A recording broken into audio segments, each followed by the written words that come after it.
আসসালামু আলাইকুম প্রিয় দর্শক, অন্য মঞ্চের আলাপ চাইতায় আপনাদের সকলকে আমন্ত্রণ জানাচ্ছি। এই অ্যাপ বন্ধ করে দেওয়াটা কি ততটাই সহজ? অন্যদিকে প্রশ্ন উঠছে যে সরকার এমন কথাও বলছে যে অ্যাপগুলোর ব্যবহারই শুধু তারা কমাবে তাই নয়, রাতে ট্রাফিক স্লো করে দেওয়ার চেষ্টা হবে।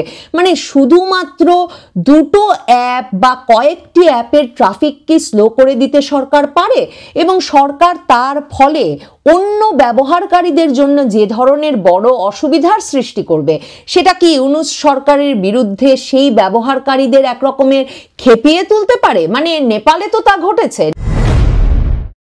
বাংলাদেশের অন্তর্বর্তীকালীন সরকারের প্রধান উপদেষ্টা ডক্টর মোহাম্মদ ইউনূস অত্যন্ত ক্ষুব্ধ এবং উদ্বিগ্ন সেই আগস্ট থেকেই, মানে 2024-এর আগস্টে ক্ষমতা গ্রহণের পর থেকেই, যে ভারতে অবস্থানরত সাবেক ক্ষমতাচ্যুত প্রধানমন্ত্রী শেখ হাসিনা কেন সামাজিক যোগাযোগ মাধ্যমে কথা বলে যাচ্ছেন এবং ভারত কেন তার এই কথা বলায় বা সামাজিক যোগাযোগ মাধ্যমে যোগাযোগ রক্ষায় বাধা সৃষ্টি করছে না।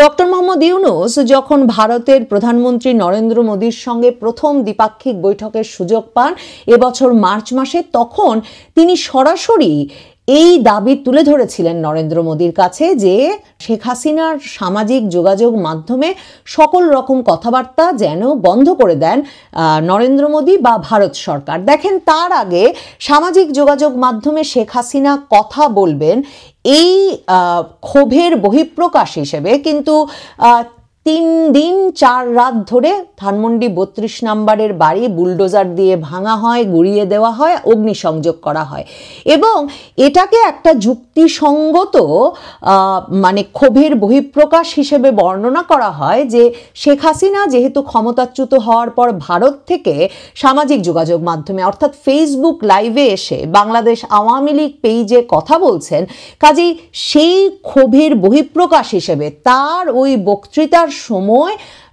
ধানমন্ডি 32 নম্বরে আরেক দফা 2024 সালের 5ই আগস্টের 6 মাস পর 5ই ফেব্রুয়ারিতে আরেক দফা ভাঙচুর করা এবং সারা বাংলাদেশে সে সময় আরেক দফা আওয়ামী লীগের মন্ত্রী, এমপি, রাজনৈতিক নেতাদের বাড়িতে ভাঙচুর, লুটপাটের ঘটনা ঘটানোটা স্বাভাবিক এবং স্বাভাবিক ক্ষোভের বহিঃপ্রকাশ হিসেবে ইউনূস সরকার বর্ণনা করে আসছিল। কাজেই ডক্টর মোহাম্মদ ইউনূস নিজে এবং তার সরকার সবসময় মনে করেন যে শেখ হাসিনার সামাজিক যোগাযোগ মাধ্যমে আলাপ বন্ধ করা ভারত সরকারের উচিত এবং তিনি ভারতে বসে সামাজিক যোগাযোগ মাধ্যমে বক্তৃতা দিয়ে যোগাযোগ রক্ষা করে বাংলাদেশের রাজনৈতিক পরিস্থিতি এবং আইন শৃঙ্খলা পরিস্থিতিকে অস্থিতিশীল করছেন।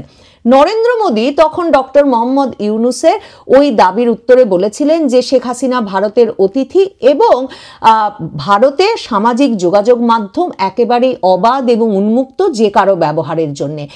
নরেন্দ্র মোদী যে ডক্টর মোহাম্মদ ইউনূসের দাবির জবাবে একথা বলেছিলেন, সেটা আমরা বেশ কয়েক মাস পর থেকে বারবার ডক্টর মোহাম্মদ ইউনূসের মুখেই শুনেছি, আল জাজিরার সঙ্গে সাক্ষাৎকারে, বিবিসির সঙ্গে সাক্ষাৎকারে। এবং ডক্টর মোহাম্মদ ইউনূস সরাসরি ক্ষোভ প্রকাশ করে বলেছেন যে প্রতিবেশী দেশ বাংলাদেশে রাজনৈতিক পরিস্থিতি, আইন শৃঙ্খলা পরিস্থিতি অস্থিতিশীল করে তুলতে ভূমিকা রাখছে শেখ হাসিনাকে ভারতে বসে কথা বলতে দিয়ে। এই অবস্থায় এখন যখন গত প্রায় মাস দেড়েক দুয়েক ধরে বাংলাদেশ জুড়েই আওয়ামী লীগ এবং এর অঙ্গ সংগঠনগুলোর ঝটিকা মিছিলের সংখ্যা এবং আকার ক্রমাগত বাড়ছে, কোনোভাবেই গ্রেফতার করে পুলিশি তৎপরতা বৃদ্ধির জন্য পুলিশের জন্য পুরস্কার ঘোষণা করে সামাজিকভাবে আহ্বান জানিয়ে যে আওয়ামী লীগ এবং এর অঙ্গ সংগঠনের নেতাকর্মীদের যাতে সাধারণ জনগণ ধরিয়ে দেয়, এ ধরনের আহ্বান জানিয়ে মাইকিং করে, মানে নানা রকম প্রক্রিয়া ব্যবহার করে, আর সবচেয়ে বড় কথা প্রধান উপদেষ্টার নেতৃত্বে, কখনো বা স্বরাষ্ট্র উপদেষ্টার নেতৃত্বে ঘন ঘন জরুরি বৈঠক করেও ঠিক কিভাবে আওয়ামী লীগের মিছিল কমিয়ে আনা যাবে, আওয়ামী লীগ এবং তার অঙ্গ সংগঠনের মিছিলের আকার এবং যে ফ্রিকোয়েন্সিতে, মানে যতটা ঘন ঘন দেশের বিভিন্ন জায়গায় ঘটছে, সেই মিছিল কি করে বন্ধ করা যাবে, সরকার তা বের করতে পারছে না। গত সপ্তাহে আওয়ামী লীগের একটা মিছিল প্রচেষ্টা থেকে রাজধানীতে একটা একটা মিছিলের প্রচেষ্টা চলাকালে, মানে যখন জড়ো হচ্ছিলেন, তখনই আইন শৃঙ্খলা রক্ষাকারী বাহিনী, সেনাবাহিনী গিয়ে 250 জনের মতো ব্যক্তিকে, আওয়ামী লীগ এবং তার অঙ্গ সংগঠনের নেতাকর্মীদের গ্রেফতার করে।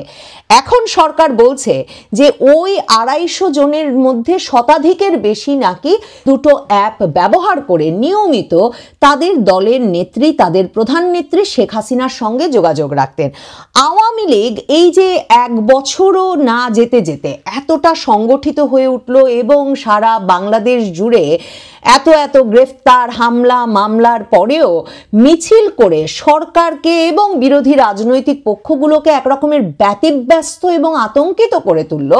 আওয়ামী লীগ এবং তার অঙ্গ সংগঠনের নেতাকর্মীরা বলছেন তার একটা বড় কারণ যে শেখ হাসিনা সেই আগস্ট থেকেই, মানে গত 1 বছর ধরেই ভারতে বসে দলের একেবারে তৃণমূল পর্যায়ের নেতা কর্মীদের সঙ্গেও একেবারে নিবিড় যোগাযোগ রাখছেন, সরাসরি ব্যক্তিগত যোগাযোগ রাখছেন।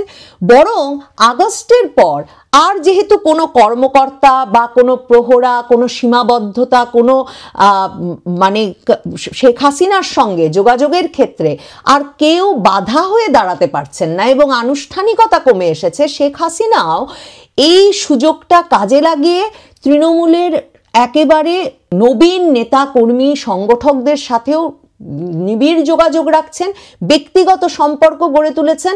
অনেকে রীতিমতো ফেসবুকে এসে বা তাদের বক্তব্যে এমন কথাও বলছেন যে জেল থেকে বেরিয়ে একজন ছাত্রলীগ নেতা তার পরিবারের সদস্যদের ফোন পাওয়ার আগে প্রথম ফোন পাচ্ছেন শেখ হাসিনার।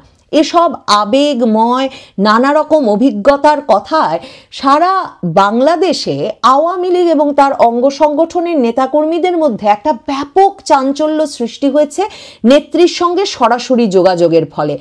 সম্ভবত ডক্টর মোহাম্মদ ইউনূসের সরকার, স্বরাষ্ট্র উপদেষ্টা এবং আইন শৃঙ্খলা রক্ষায় নিয়োজিত শীর্ষ কর্মকর্তাবৃন্দ এখন এটাই ভাবছেন যে শেখ হাসিনার সাথে যদি আওয়ামী লীগ এবং তার অঙ্গ সংগঠনের নেতাকর্মীদের সংযোগ বিচ্ছিন্ন করা যায়, তাহলে দলটি যে একটা উজ্জীবিত অবস্থায় আছে, একটা মোমেন্টাম পেয়েছে, একটা গতি পেয়েছে, সেই গতি কমিয়ে আনা যাবে এবং এই দলটির মিছিল, ঝটিকা মিছিল সারা বাংলাদেশ জুড়ে এর গতি, আকার এবং মানে যেই ঘন ঘন ঘটছে সেটি কমিয়ে আনা সম্ভব হবে। এবং সে কারণে এখন সরকার এই ঘোষণা দিয়েছে যে তারা দুটো অ্যাপ দিয়ে তারা বলছেন যে শেখ হাসিনা সবচেয়ে বেশি যোগাযোগ রাখেন তার নেতাকর্মীদের সঙ্গে, এই দুটো অ্যাপ তারা বন্ধ করে দেবেন। দেখেন, ডক্টর মোহাম্মদ ইউনূসের সরকার যেই প্রেক্ষাপটে বাংলাদেশে ক্ষমতায় এলেন, সে সময় শেখ হাসিনা সরকার তার বিরুদ্ধে আন্দোলন নিয়ন্ত্রণে আনতে কিন্তু হোয়াটসঅ্যাপ এবং ফেসবুক অ্যাপ বন্ধ করে দিয়েছিল, মেসেঞ্জার অ্যাপ বন্ধ করে দিয়েছিল। এবং তারপরেও যখন দেখলো সরকার, মানে শেখ হাসিনা সরকার, যে হোয়াটসঅ্যাপ ফেসবুক বন্ধ করে দিলেও ভিপিএন এর মাধ্যমে ঠিকই যারা যোগাযোগ রাখার তারা যোগাযোগ রাখছে এবং আন্দোলনের খবর ছড়িয়ে পড়ছে, তখন কিন্তু সরকার একসময় ইন্টারনেটই বন্ধ করে দেয়। কারণ সরকার তখন এটাও আবিষ্কার করে যে হোয়াটসঅ্যাপ, ফেসবুক ছাড়াও আরো অনেক যোগাযোগের অ্যাপ রয়েছে যেগুলোতে বিশেষভাবে তরুণ সমাজ বা যারা যোগাযোগ রক্ষা করতে চায় তারা মুহূর্তের মধ্যেই সেই অ্যাপ ব্যবহারগুলো শিখে নিতে পারে। যেমন 2024-এর জুলাই আগস্টের ওই আন্দোলনটার সময়েই কিন্তু সিগন্যাল খুব গুরুত্বপূর্ণ একটা ভূমিকা রাখে বাংলাদেশের তরুণদের মধ্যে যারা সেই আন্দোলনে যুক্ত হয়েছিলেন। এমনকি এই যে এখন ডাকসুর জিএস SM ফারহাদের এমন সাক্ষাৎকার কিন্তু সংবাদ মাধ্যমে দেওয়া আছে যে তারা আন্দোলনের সংগঠক এবং নেতৃত্ব পর্যায়ে থাকার কারণে জানতেন বা আশঙ্কা করতেন যে সরকার যে কোনো সময় অ্যাপ তো বটেই, এমনকি ইন্টারনেট কমপ্লিট শাটডাউনে যেতে পারে, ইন্টারনেট সম্পূর্ণত বন্ধ করে দিতে পারে। কাজেই আন্দোলনের শুরুর দিকেই তারা একেবারে বেসিক সিম, মানে সরাসরি ফোন করার ব্যবস্থা করতে প্রায় শতাধিক সিম জোগাড় করে রেখেছিলেন এবং আন্দোলনের শীর্ষ নেতৃবৃন্দের মধ্যে সেটি তারা, সমন্বয়কদের মধ্যে সেটি তারা বিতরণ করে রেখেছিলেন, যাতে ইন্টারনেট না থাকলেও সরাসরি টেলিফোন ব্যবহার করে এই নেতৃবৃন্দ যোগাযোগ রাখতে পারেন। কাজেই সরকার এখন সিগন্যাল আর বোটিং বন্ধ করবেন, তখন হয়তো আওয়ামী লীগ নেতাকর্মীরা ঠিক করবেন যে তারা ইমো বা হোয়াটসঅ্যাপেই কথা বলবেন, তারা হয়তো ঠিক করবেন তারা স্ন্যাপচ্যাটে কথা বলবেন। এমনকি দেখেন নেপালে কি ঘটলো, নেপালের পুরো আন্দোলনটা, জেনজিদের যে আন্দোলন গড়ে উঠল সামাজিক যোগাযোগ মাধ্যমে এবং এই অ্যাপ ব্যবহার করে, তাতে মূল ভূমিকা রাখলো দুটো মাধ্যম, ইনস্টাগ্রাম এবং ডিসকর্ড হয়ে উঠল সকল তরুণদেরকে জড়ো করার এক বিরাট প্ল্যাটফর্ম। নেপালে যেই এনজিও কর্মকর্তা, মানে হামি নেপালের যেই সংগঠক প্রথম এই আন্দোলনের ডাক দিলেন, জেনজি তরুণদের উদ্দেশ্যেই ডাক দিলেন, সেই সুদান গুরুং ইনস্টাগ্রামে প্রথম কিন্তু বিক্ষোভের জন্ম দিয়েছিলেন, বিক্ষোভ আন্দোলনের বা বিক্ষোভ প্রকাশের একটা কর্মসূচি দিয়েছিলেন নেপো কিডস নামে। মানে নেপালে রাজনীতিক এবং ব্যবসায়ী ধনী সম্প্রদায়ের সন্তানেরা কি ধরনের বিলাসবহুল জীবনযাপন করেন সে বিষয়টি নিয়ে এক রকমের একটা বিরাট ক্যাম্পেইন গড়ে তুলে প্রথমে বিক্ষোভ দানা বাঁধান এবং তারপর এই সুদান গুরুং ডিসকর্ড এবং ইনস্টাগ্রামে ডাক দিয়ে রেখেছিলেন যে নেপালের পার্লামেন্ট এলাকায় যাতে স্কুল, কলেজ, বিশ্ববিদ্যালয় পড়ুয়া তরুণ তরুণী, শিশু কিশোরেরা জড়ো হন এবং তারা ইউনিফর্ম পরে আসেন, বই খাতা নিয়ে আসেন এবং এসে তারা নেপালের রাজনীতিকদের দুর্নীতির বিরুদ্ধে প্রতিবাদে সোচ্চার হন। সেই ঘটনাটি ঘটবার আগে, যেই দিনটিতে তিনি এই বিক্ষোভের ডাক দিয়েছিলেন, তার আগেই কিন্তু নেপালের প্রধানমন্ত্রী কেপি ওলি শর্মা তিনি হোয়াটসঅ্যাপ, ডিসকর্ড, ইনস্টাগ্রাম এই সকল অ্যাপ বন্ধ করে দিয়েছিলেন, টুইটার এই সকল অ্যাপ বন্ধ করে দিয়েছিলেন। কিন্তু তাতে কিন্তু অ্যাপ ব্যবহার থামানো যায়নি। হাজার হাজার তরুণ, কিশোর, শিশু, স্কুল পড়ুয়া তারা জড়ো হয়েছিলেন বিক্ষোভ প্রদর্শন করতে নেপালের পার্লামেন্টকে ঘিরে ভিপিএনের মাধ্যমে ওই অ্যাপগুলো ব্যবহার করে।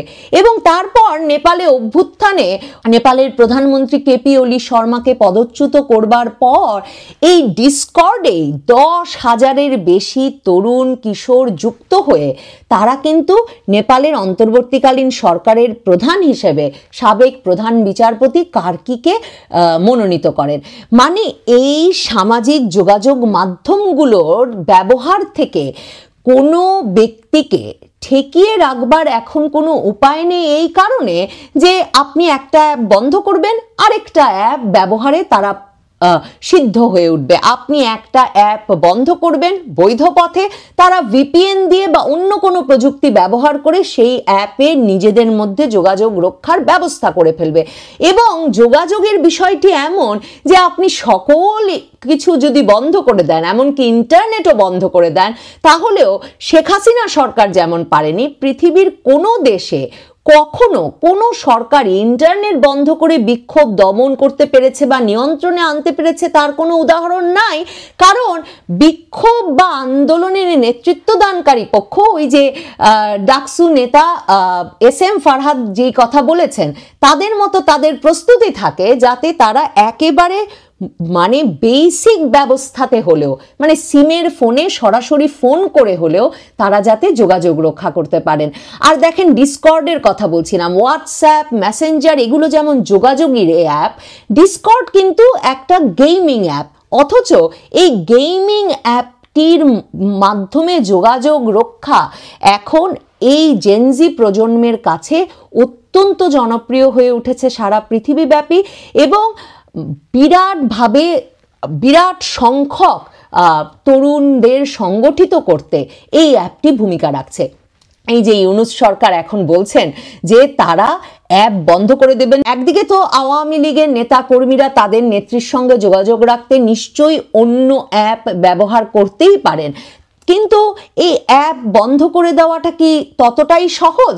অন্যদিকে প্রশ্ন উঠছে যে সরকার এমন কথাও বলছে যে অ্যাপগুলোর ব্যবহারই শুধু তারা কমাবে তাই নয়, রাতে ট্রাফিক স্লো করে দেওয়ার চেষ্টা হবে। মানে শুধুমাত্র দুটো অ্যাপ বা কয়েকটি অ্যাপের ট্রাফিক কি স্লো করে দিতে সরকার পারে, এবং সরকার তার ফলে অন্য ব্যবহারকারীদের জন্য যে ধরনের বড় অসুবিধার সৃষ্টি করবে, সেটা কি ইউনূস সরকারের বিরুদ্ধে সেই ব্যবহারকারীদের একরকমের খেপিয়ে তুলতে পারে? মানে নেপালে তো তা ঘটেছে। নেপালে একটা বিরাট সংখ্যক মানুষ এই হোয়াটসঅ্যাপ, টুইটার, ডিসকর্ড বন্ধ করে দেওয়ায় সাবেক প্রধানমন্ত্রী কেপি শর্মার সরকারের উপর খেপে গিয়েছিল। তো সেটা কি ঘটতে পারে? আর এই যে ট্রাফিক স্লো করে দেওয়া, সেটা কি প্রাযুক্তিকভাবে আসলে সম্ভব? মানে সারা বাংলাদেশে তার মানে সারা রাত ভর, দিনের পর দিন, মাসের পর মাস রাত ভর ইন্টারনেটের গতি স্লো করে দেওয়া হবে?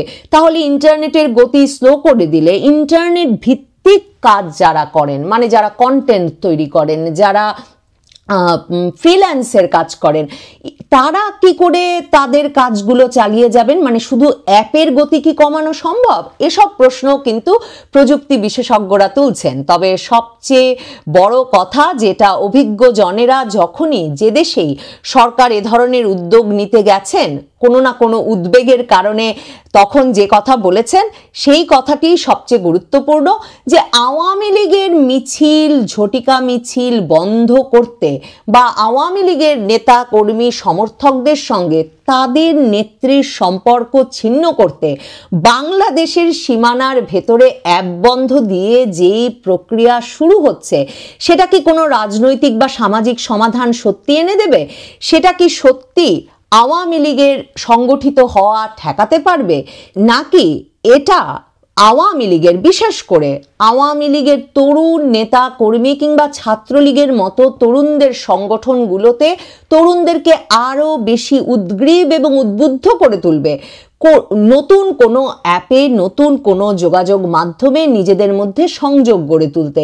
এই প্রশ্নগুলো ডক্টর মোহাম্মদ ইউনূস সরকার নিশ্চয়ই নিজেদেরকে করছেন। তবে আমার মনে হচ্ছে তারা আসলে একভাবে নিজেদেরকে সান্ত্বনা দিতে চাইছেন যে এখনো তাদের হাতে কোনো না কোনো অস্ত্র রয়ে গেছে, যে অস্ত্র ব্যবহার করে তারা শেখ হাসিনার মুখ বন্ধ করতে পারেন। কারণ ডক্টর মোহাম্মদ ইউনূস শেখ হাসিনা যতবার কথা বলেন, শেখ হাসিনার যতবার কোনো যোগাযোগের উদাহরণ বা যোগাযোগের কথা খবর ছড়িয়ে পড়ে, ততবার তিনি এক ধরনের বিশেষভাবে ক্ষুব্ধ হয়ে ওঠেন, এতটাই উদ্বিগ্ন হয়ে ওঠেন যে তার ফলে তার চিরবিরানি তিনি সরকারের শীর্ষ ব্যক্তিদের মধ্যে ছড়িয়ে দেন, এবং সম্ভবত তিনি ধমকাধমকি করছেন এবং একরকমের ব্যাপক চাপে রেখেছেন তার পারিষদবর্গকে, যে তারা কেন শেখ হাসিনার কথা এত মাসেও বন্ধ করতে পারেনি। এবং সে কারণে আমার ধারণা সরকারের উর্বর মস্তিষ্ক থেকে এ ধরনের একটা সমাধান বেরিয়েছে।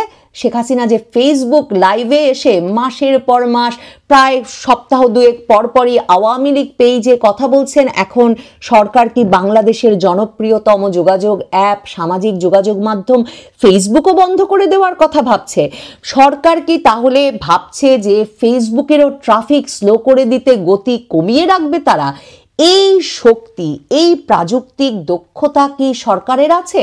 বা সরকার কি সত্যি সাধারণ জনগোষ্ঠীকে এভাবে বঞ্চিত করে ইন্টারনেটের গতি থেকে এবং অ্যাপ ব্যবহারের স্বাচ্ছন্দ্য থেকে বঞ্চিত করে খেপিয়ে তুলতে চাইবে?